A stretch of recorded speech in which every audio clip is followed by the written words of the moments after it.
कौन था वह राजा जिसने लिया था रावण से कर? जी हाँ दोस्तों, स्वागत है आप सभी का एक बार हमारे YouTube चैनल अध्यात्म गुरु में। मित्रों, आपने रावण का तो नाम सुना ही होगा। विश्वजीत रावण, जिसके यहाँ देवता भी बंदी बने हुए थे। रावण ने अपनी वीरता से पूरे विश्व के राजाओं को पराजित कर दिया था और उन राजाओं से कर लिया करता था। क्या आपने सुना है कि कोई ऐसा भी राजा हुआ था जो रावण से कर लेता था? यदि नहीं तो आइए जानते हैं इस रहस्य को। इस वीडियो के माध्यम से मित्रों, आज मैं महाराज जनक के पूर्वज में से एक पूर्वज, जिनका नाम था चक्रवेण नाम के राजा थे, जो बड़े ही प्रजापालक और धर्मात्मा राजा थे। वे प्रजा से जो भी कर लेते थे वे प्रजा में ही लगा देते थे। राज्य के धन को वे कभी अपने खर्च में नहीं लेते थे। वे अपना खर्च स्वयं खेती करके चलाते थे। उनका स्वभाव साधारण मनुष्य की भांति था। साधारण वस्त्र और साधारण भोजन। एक दिन उनके नगर में एक बड़ा भारी उत्सव था। नगर की स्त्रियां सुंदर वस्त्र और सुंदर गहनों के साथ सजी धजी थीं। वे नारियां सुंदर वस्त्र पहनकर रानी के पास गईं, परंतु रानी तो बिल्कुल साधारण वस्त्र पहने हुए बैठी थी। उन्होंने रानी से कहा, हे महारानी, आप तो इस राज्य की महारानी हैं, आप हमारी मालकिन हैं, आपके वस्त्र तो हमसे भी अच्छे होने चाहिए, पर यह क्या, आप तो साधारण वस्त्र पहने बैठी हुई हैं। कोई साज न श्रृंगार, न गहना, न आभूषण। ऐसे उत्सव के उपलक्ष्य में सुंदर वस्त्र और आभूषण पहनने थे। मित्रों, रानी को उन महिलाओं की बात सुनकर चुभ गई। शाम को जब राजा अपने महल में आए तब उन्होंने वही बात राजा को बताई और कहा कि आज तो मुझे सबके सामने बहुत शर्मिंदा होना पड़ा। हमारी प्रजा की स्त्रियां तो बहुत सुंदर आभूषण पहने घूम रही थीं और मैं इस राज्य की महारानी होकर भी साधारण वस्त्र पहने थी। उन्होंने मेरी बहुत सी हंसी उड़ाई। रानी की बात सुनकर राजा चक्रवेण समझाने लगे, हे प्रिय, हम राजा जरूर हैं, लेकिन अपना खर्च खेती से ही करते हैं। खेती में जितना पैदा होता है उतना खर्च हो जाता है।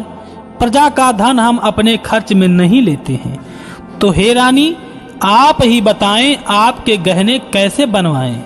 फिर भी तुम्हारी हर खुशी का ध्यान रखना हमारा परम कर्तव्य है। हम तुम्हारे गहनों का प्रबंध कर देंगे, तुम चिंता न करो। इस प्रकार रानी को धैर्य बंधाकर राजा ने एक सेवक को बुलाया और उससे कहा कि तुम लंकापति रावण के पास चले जाओ और उससे कहना कि राजा चक्रवेण ने तुमसे कर मांगा है। कर के रूप में उन्हें सोना देने का कष्ट करें। दूत के मुख से कर की बात सुनकर रावण अट्टहास करके हंसा और बोला, देखो, संसार में मूर्खों में कमी नहीं है। एक ऐसा भी मूर्ख आया है जो मुझसे कर मांग रहा है, लंकापति रावण से। अरे ये कैसी मूर्खता है? क्या रावण भी किसी को कर देगा? जिसके भय से तीनों लोग कांपते हैं। राजा चक्रवेण का दूत कहने लगा, लंकेश, कर तो आपको देना ही पड़ेगा। स्वेच्छा से दे दो तो अच्छी बात है।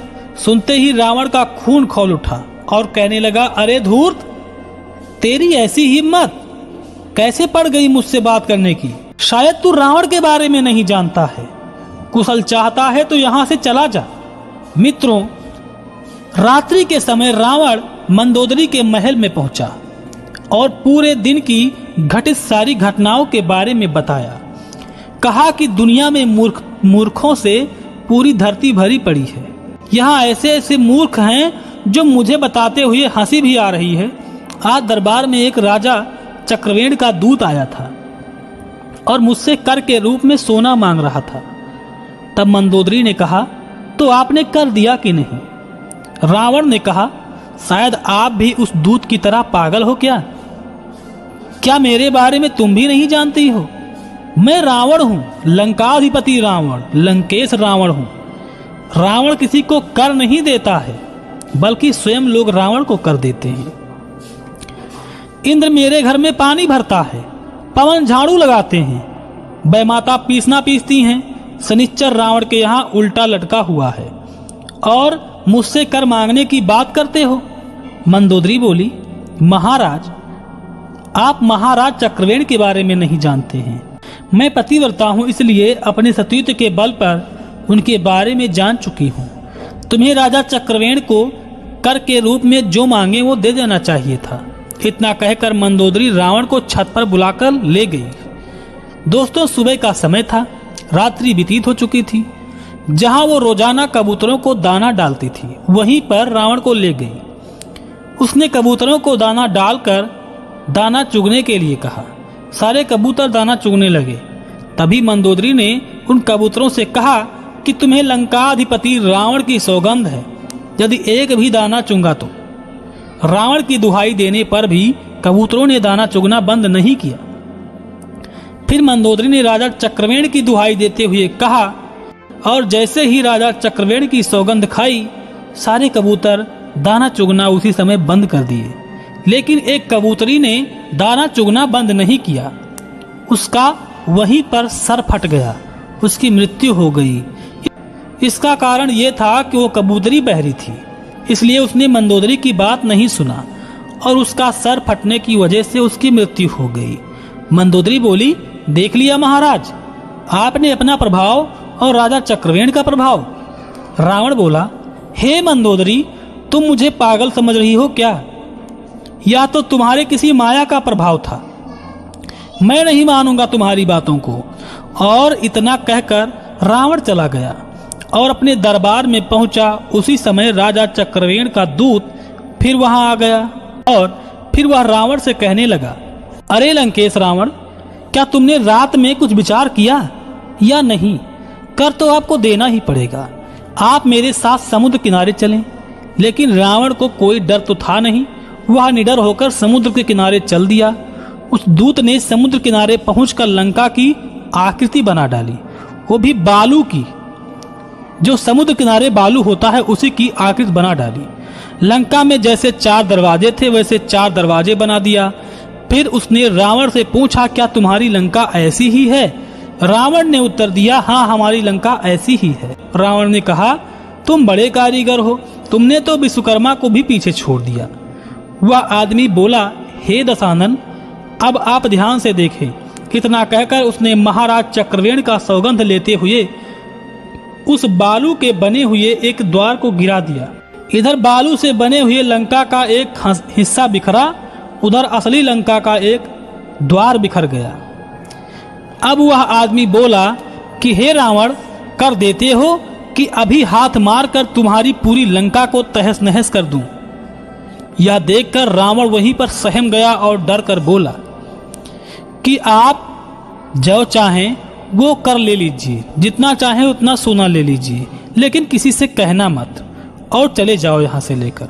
मित्रों, इतना कहकर रावण ने उसी कर के रूप में सोना और जो भी आभूषण थे सब दिए और वह सोना लेकर उसने राजा चक्रवेण की रानी को दे दिया। जो दूत वहां पर सोना पाया वो जाकर चक्रवेण जी की रानी को दिया और कहा, आपको जितने आभूषण बनवाने हैं उतने बनवा लो। सोना देखकर रानी ने पूछा कि इतना सोना कहाँ से ले आए हो? तब राजा ने जवाब दिया कि इतना सोना लंकाधिपति रावण ने कर के रूप में भेजा है। यह सुनकर रानी को बड़ा आश्चर्य हुआ कि रावण जैसा महाबली ने भी कर दे दिया। दूत रावण से सोना कैसे लाया, यह पूरी कहानी सुना दिया महाराज ने। यह सुनकर रानी का आभूषणों के प्रति सारा मोह जाता रहा। वह सोचने लगी कि मेरे पति का इतना प्रभाव है कि रावण ने भी उसे कर दे दिया। मेरा असली गहना तो मेरे पति देव जी हैं। मुझे यह सोना और चांदी कुछ भी नहीं चाहिए। गहनों की शोभा तो पति के कारण ही है। पति के बिना गहनों की शोभा क्या हो? अगर मेरे पति का इतना प्रभाव है कि रावण भी भयभीत हो गया, तो इतना कहकर रानी ने वह सोना रावण को वापस करवा दिया। इसलिए कहते हैं, सत्य धर्म का सत्यता से पालन करने वाले के चरणों में तीनों लोक समर्पित रहता है। रावण क्या चीज है? मित्रों, यदि यह कथा आपको पसंद आई हो तो वीडियो को लाइक अवश्य करना और कमेंट में जय श्री राम बोलकर ही जाना। आप सभी लोगों का बहुत बहुत धन्यवाद।